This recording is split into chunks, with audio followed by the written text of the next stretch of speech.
ಶ್ರೀ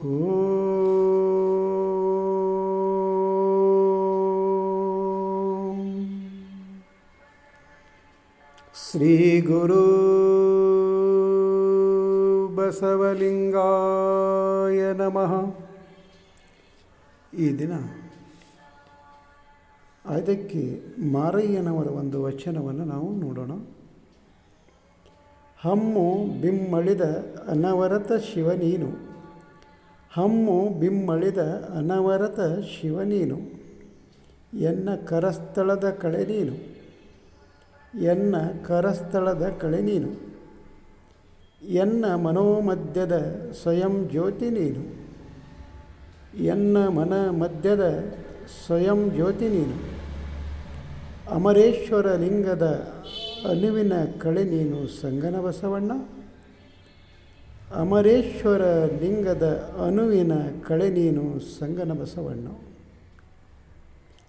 ಇಲ್ಲಿ ಐದಕ್ಕಿ ಮಾರಯ್ಯನವರು ಇಲ್ಲಿ ಗುರು ಬಸವಣ್ಣನವರ ಬಗ್ಗೆ ಹೇಳ್ತಾ ಇದ್ದಾರೆ.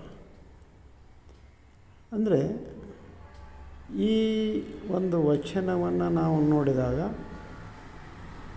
ಏನು ಈಗೂ ಸಹಿತ ಕೆಲವು ಕುಹಕಿ ಮಂದಿ ಬಸವ ಪೂರ್ವದಲ್ಲಿ ಲಿಂಗ ಇತ್ತು, ಬಸವ ಪೂರ್ವದಲ್ಲಿ ಈ ಧರ್ಮ ಇತ್ತು ಅಂತ ಏನು ಹೇಳ್ತಿದಾರಲ್ಲ, ಅವರೆಲ್ಲ ಈ ವಚನವನ್ನು ಓದ್ಕೊಳ್ಬೇಕು, ಅವರು ತಿಳ್ಕೋಬೇಕು.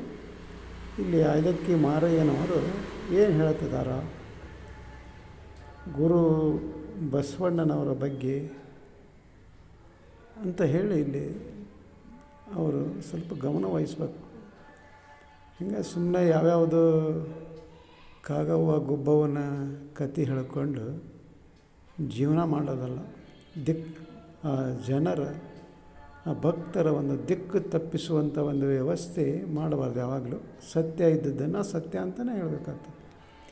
ಅದಕ್ಕೋಸ್ಕರ ಇಲ್ಲಿ ಐದಕ್ಕಿ ಮಾರಯ್ಯನವರು ಏನು ಹೇಳ್ತಾರೆ ಅಂದರೆ, ಹಮ್ಮು ಬಿಮ್ಮಳಿದ ಅನವರತ ಶಿವನೀನು. ಏನು ಒಬ್ಬ ಮನುಷ್ಯನಲ್ಲಿ ಒಂದು ಹಮ್ಮು ಅಥವಾ ಒಂದು ಬಿಮ್ಮು, ಅಹಂಕಾರ, ದುರಹಂಕಾರ ಏನು ಇರ್ತದಲ್ಲ ಅದನ್ನೆಲ್ಲ ಅಳೆದಂಥ ಆ ಶಿವ ನೀನು ಅಂತೇಳಿ ಹೇಳ್ತಿದ್ದಾರೆ ಗುರು ಬಸವಣ್ಣನವ್ರ ಬಗ್ಗೆ. ಅಂದರೆ ಹಮ್ಮು ಗಿಮ್ಮು ಏನು ಇಲ್ಲದಂಥ ಒಬ್ಬ ಅನವರತ. ಅನವರತ ಅಂದರೆ ಎಂದೆಂದು ಯಾವ ಒಂದು ಸಮಯದಲ್ಲಿ ಇಲ್ಲ ಅನ್ನೋ ಹಾಗಿಲ್ಲ, ಎಂದು ಎನಿತು ಕಾಲ ಅಂತವಲ್ಲ, ಸದಾ ಕಾಲ. ಹಾಗೆ ಅನವರಿತ ಯಾವಾಗಲೂ ಇರುವಂಥ ಒಬ್ಬ ಶಿವ ನೀನು ಅಂತ ಹೇಳ್ತಾರೆ. ಹಾಗೆ ಮುಂದೆ ಏನು ಹೇಳ್ತಾರೆ, ಎನ್ನ ಕರಸ್ಥಳದ ಕಳೆ ನೀನು.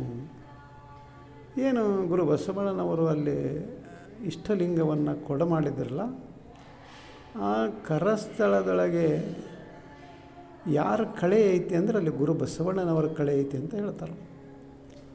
ಹಾಗಾದರೆ ಮೊದಲೇ ಇತ್ತು ಅಂತ ಹೇಳೋ ಮಂದಿಗೆ ಇಲ್ಲಿ ಐದಕ್ಕಿ ಮಾರಯ್ಯನವರು ಬಸವಣ್ಣನವರು ನೀನು ನನ್ನ ಕರಸ್ಥಳದ ಕಳೆ ಅಂತ ಯಾಕೆ ಹೇಳ್ತಾಯಿದ್ರು? ಅವ್ರನ್ನ ಹೇಳ್ತಾಯಿದ್ರು. ಅದಕ್ಕೆ ಬಸವಣ್ಣನವರಿಂದನ ಇಷ್ಟಲಿಂಗ ಅಂತ ಹೇಳಿ ತಿಳ್ಕೊಂಡು ಅವ್ರೇನು ಹೇಳ್ತಾರೆ, ಆ ಕರಸ್ಥಳದೊಳಗೆ ಇರುವಂಥ ಆ ಲಿಂಗದಲ್ಲಿ ಒಂದು ಕಳೆ ಯಾರು ಅಂತ ಕೇಳಿದರೆ ಅಲ್ಲಿ ಗುರು ಬಸವಣ್ಣನವರು ಅನ್ನೋದನ್ನು ಹೇಳ್ತಿದ್ದಾರೆ. ಹಾಗೆ ಮುಂದೆ ಏನು ಹೇಳ್ತಾರೆ, ಎನ್ನ ಮನೋಮಧ್ಯದಲ್ಲಿ ಸ್ವಯಂ ಜ್ಯೋತಿ ನೀನು. ಹಾಗೆ ನಮ್ಮ ಮನಸ್ಸಿನ ಒಳಗಡೆ ಒಂದು ಏನು ನಾವು ಜ್ಯೋತಿ ಅಂತವಲ್ಲ, ಅಂದರೆ ಆ ಸೃಷ್ಟಿಕರ್ತ ಪರಮಾತ್ಮನ ಒಂದು ಜ್ಯೋತಿ ಅಂತ ಹೇಳಿ ನಾವು ಏನು ಹೇಳ್ತವಲ್ಲ, ಆ ನಮ್ಮ ಮನಸ್ಸಿನಲ್ಲಿರುವಂಥ ಅವರ ಹೃದಯ ಕಮಲದಲ್ಲಿರುವಂಥ ಒಂದು ಜ್ಯೋತಿ ಯಾರು ಅಂದ್ರೆ ಅದು ಗುರು ಬಸವಣ್ಣನವರು ಅಂತ ಇಲ್ಲಿ ಅವರು ಎನ್ನ ಮನೋಮಧ್ಯದಲ್ಲಿ ಸ್ವಯಂ ಜ್ಯೋತಿ ನೀನು ಅಂತ ಹೇಳ್ತಾರೆ. ಹಾಗೆ ಮುಂದೆ ಏನು ಹೇಳ್ತಾರೆ, ಅಮರೇಶ್ವರ ಲಿಂಗದ ಅನುವಿನ ಕಳೆ ನೀನು ಸಂಗನ ಬಸವಣ್ಣ.